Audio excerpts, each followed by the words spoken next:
Viral জুতাগুলো বাচ্চাদের খুবই পছন্দ। আজকে আনাসের জন্য জুতা নিব, তার জন্য আমি দেখছি। এরপর আম্মুর জন্য বোরকা নেওয়ার জন্য এদিকে এসেছি। আসসালামু আলাইকুম, welcome back to my another blog.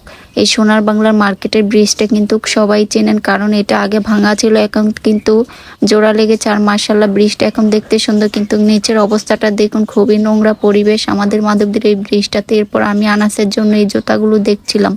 জুতাগুলো দেখতে খুবই সুন্দর আর ইউনিক, কিন্তু কালারগুলো সব বিস্কিট কালার, যেগুলো বাচ্চারা খুব সহজে ময়লা করে ফেলে, কারণ এই ডলগুলো পরে গেলে পরে জুতার কালারগুলো আর তেমন একটা ভালো লাগে না। এরপর আরেকটা শপে যখন একজোড়া জুতা দেখলাম, তখন এই জুতাটা আমার খুবই ভালো লেগেছে আনাসের জন্য। তারপর আমি চলে যাচ্ছি সোনার বাংলার বোরকা পট্টিতে, কারণ আজকে আম্মুর জন্য আর আমার জন্য বোরকার প্রয়োজন ছিল। কারণ এখন যে গরমের সিজন, আমি কিন্তু খুবই কমফোর্টেবল ফিল করি যে প্লাজোলা খিমারগুলো আছে ওগুলো পরে, আর আম্মু কিন্তু এই খিমারগুলো পরতে পছন্দ করে। এরপরে এই বোরকাগুলো আমি দেখছিলাম যে ঘুরে ঘুরে কোন বোরকাগুলো নেওয়া যায়। আর আমাদের সোনার বাংলার মার্কেটে কিন্তু প্রচুর পরিমাণের বোরকার স্টক থাকে, কারণ ওনারা প্রচুর আইটেমের বোরকা এখানে রেখে থাকে। তারপর ভাইটা চলে গেছে দোকান থেকে আমার জন্য খিমারগুলো আনার জন্য, কিন্তু সবগুলো খিমারই দেখি কালোর ভিতরে। আগের যে খিমারগুলো ছিল ওগুলো আমার প্রিন্টের ছিল, লিলেনের ছিল, কিন্তু সবগুলোই কালো। এগুলো দেখি কালো, কিন্তু কালো খিমার পরতে পরতে আর ভালো লাগছে না, এজন্য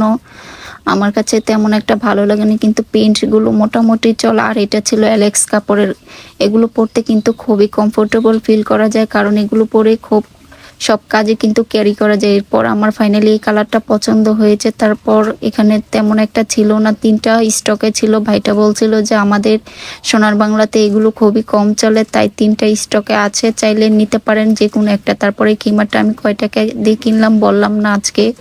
এরপর আমি চলে যাচ্ছি আনাসের জন্য আজকে কিছু খাতা কলম কেনার জন্য, কারণ দুদিন পর পর আনাসের প্রচুর খাতার প্রয়োজন। ওকে খাতা কিনে দিলে দেখা যায় যে 2 দিন পরে খাতার একটা পিসটাও পাওয়া যায় না, শুধু উপরের যে প্যাকেটটা থাকে ওটা পাওয়া যায়। তারপর আনাসের আজকে 8 পিস খাতা লাগবে, কারণ এখন আনাস কিন্তু এই বছরও কিন্তু শিশু শ্রেণীতেই রয়েছে। আর আমি চলে যাচ্ছি দিদার লাইব্রেরিতে। দিদার লাইব্রেরিটা কিন্তু বহু বছর আগে থেকে, কারণ আমরা ছোটবেলা যখন স্কুলে লেখাপড়া করতাম, কলেজে লেখাপড়া করতাম, তখন কিন্তু এই দিদার লাইব্রেরি থেকে খাতা কলম নিতাম। আজকে আনাসের জন্য 8 পিস খাতা আমি নিয়ে নিচ্ছি ছোট ছোট, কারণ আনাস এই ছোট ছোট খাতার মধ্যেই লিখবে, কারণ মাদ্রাসায় এগুলো প্রয়োজন হয়।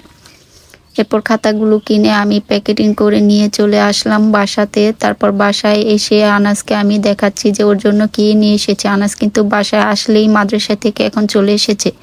বাসায় এসে জিজ্ঞেস করছে আম্মু আমার জন্য কি নিয়ে এসেছো। এরপর আমি ওকে দেখাচ্ছি যে তোমার জন্য আজকে আমি খাতা নিয়ে এসেছি, কারণ ও আমি বাজার থেকে আসলে এই ব্যাগ চেক করে যে ওর জন্য আমি কি কিনে নিয়ে এসেছি। না দিলেও কিন্তু খুব রাগ করে, ওর জন্য একটা না একটা কিছু নিয়ে আসতে হয় আমার বাইরে থেকে, কারণ ও আশায় থাকে যে আম্মু আমার জন্য কিছু না কিছু নিয়ে আসবে। ওর জন্য আজকে আমি অনেক কিছু দেখেছি, পরবর্তীতে আনবো। এরপর রাত্রেবেলা আমি আম্মুকে বোরকাটা দেখাচ্ছি। আম্মু বলছে এটা তোর গেঞ্জি, আমি বললাম না, খুলে দেখার জন্য। আম্মু বারবার বলছে যে এটা আমার গেঞ্জি পরে, আমি বললাম খুলে দেখার জন্য। পর আম্মু খুলে দেখে যে এটা খিমার। পর আম্মুকে জিজ্ঞেস করলাম যে খিমারটা পছন্দ হয়েছে কিনা। আম্মু বলছে যে আগেরটা পরতে পারেনি, কারণ আগেরটা নিচ দিয়ে এলাস্টিক সিস্টেম ছিল, কারণ আম্মু থুতনির মধ্যে ব্যথা লাগে এলাস্টিকের গুলো পরতে। এটা ভালোই লেগেছে। আজকের ব্লগটা সবার কাছে কেমন লেগেছে অবশ্যই সবাই একটি কমেন্ট করে যাবেন, আর আমাদের পেজটা ফলো দিয়ে ভিডিওটা শেয়ার করবেন ইনশাল্লাহ।